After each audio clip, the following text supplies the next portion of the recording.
Egaa maal seetan arga du'a obboleettii keenya Kiristii fi dhukkubsachuu harmee booda bakka abbaa fi bakka haadhaa bu'ee nu guddise. Anaa fi Yoolaandaaf. Baay'een keessan akkuma beektan itti gaafatamummaan baay'ee tokko ulfaata. Harka jabaadhaan mana sana qabee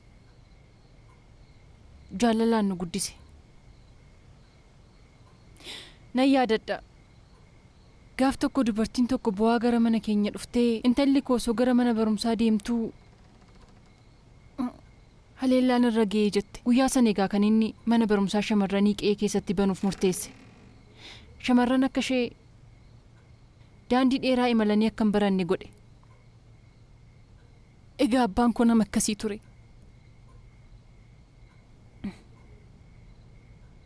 Yeroo hundumaa akka waan muka guddaan na cinaa dhaabbatee jirutti natti dhaga'ama ture.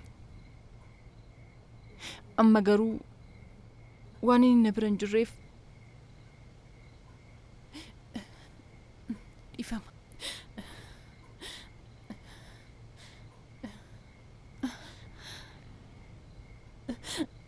Homaa miti. Hin sodaatin homaan taatu. Sodaadheen miti. Homaa miti baay'ee bu'aa Ani jirta. bu'aan jiru maaloo na dhiisi. Lakki bu'aa jirta malee. Yoolaadhaa bijee qosoo Of muuf tasgabbeessi jettaam. xumuruuf yaala. Akka tasitti tasgabbeessi. Yoolaan adiisis hin jedhamin dhageessooti.